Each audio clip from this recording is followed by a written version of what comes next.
Today, we're tackling a critical topic within the business process improvement section of cost management.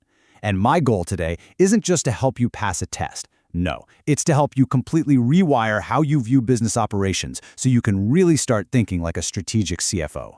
Here's our agenda for today's explainer. 1. Why every dollar counts. 2. Value added versus non-value added. 3. The Tim Woods framework.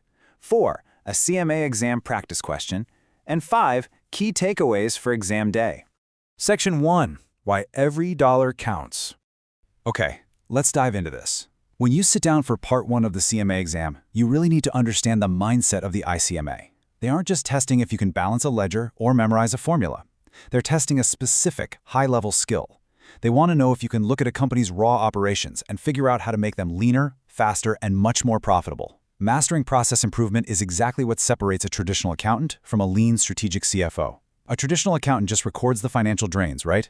But a strategic CFO spots those drains in real time and stops them from happening in the first place. You need to develop an eagle eye for spotting exactly where a company is bleeding resources, on the factory floor, in the back office, and everywhere in between.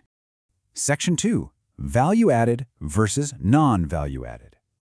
So in the world of process improvement, every single task an organization performs from the second a raw material arrives to the moment a customer pays an invoice can be categorized into one of two very distinct buckets. On one side, we've got value-added activities.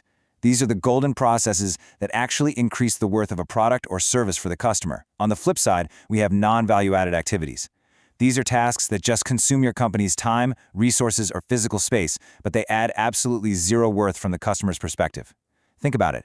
If you eliminated these non-value-added tasks tomorrow, the customer wouldn't even care, and the quality of the product wouldn't suffer one bit.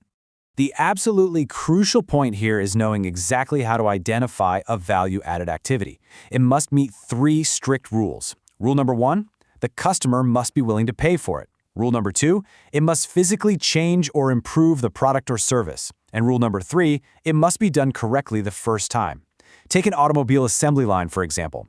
Actually bolting the engine into the car frame. That is a prime value-added activity. The customer specifically wants the engine, bolting it in physically changes the state of the car, and if you do it right the first time, it seamlessly moves the whole production process forward. Now here's where it gets a little tricky, and I want you to pay close attention, because the CMA exam loves testing this exact nuance. Not all non-value-added activities can just be thrown in the trash. We have a subcategory called Business Non-Value Added, or BNVA for short. These are activities required by law, regulation, or company policy. Look, the customer buying that car does not care if you filed your corporate tax returns or conducted your warehouse safety audits, but we absolutely must do them. The goal here isn't to eliminate BNVA tasks, but to perform them as efficiently as humanly possible. But that brings us to pure waste. These are the true non-value-added activities that add cost and time with absolutely zero benefit whatsoever. Not to the customer, not to the regulators, not to anyone. As a strategic CFO, your mandate here is crystal clear. Pure waste must be completely and mercilessly eliminated from the business process. Section 3. The Tim Woods framework. To eliminate pure waste, you need a system to identify it. This classic lean manufacturing acronym will serve as your ultimate memory aid on exam day. If you want to spot pure non-value-added activities instantly, you need to know Tim Woods.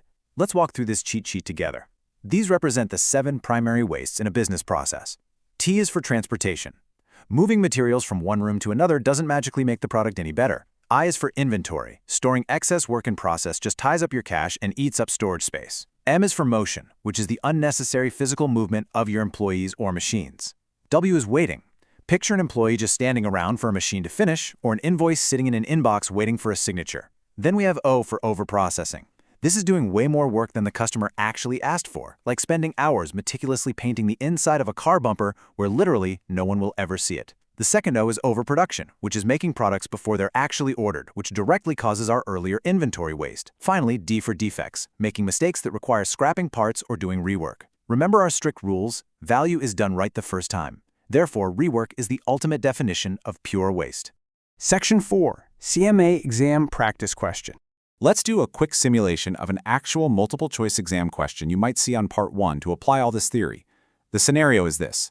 During a process improvement initiative, a management accountant identifies 4 activities in a manufacturing cycle.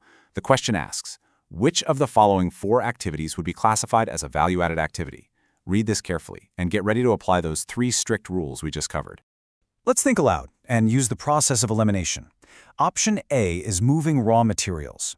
Well, moving steel around is transportation waste. It doesn't make the car better. Cross it out. Option B involves retesting a failed component. That's a defect and it requires rework.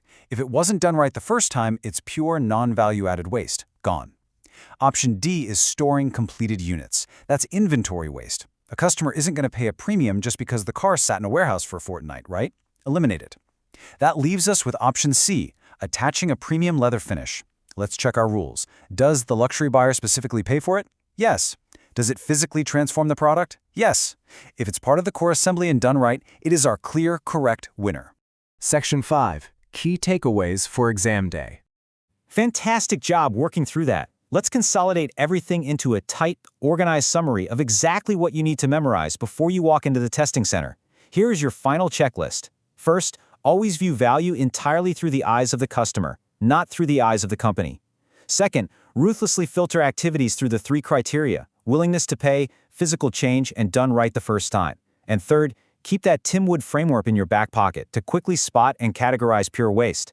I promise you, if you can confidently separate the true value from the waste on the page, you are absolutely going to crush this section of the CMA exam. But before we wrap up, I want you to step out of the mindset of a student and into the shoes of a practitioner.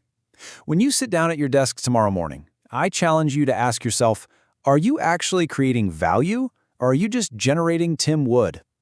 Thank you so much for learning with me today. Keep pushing forward in your studies, and I'll catch you in our next explainer.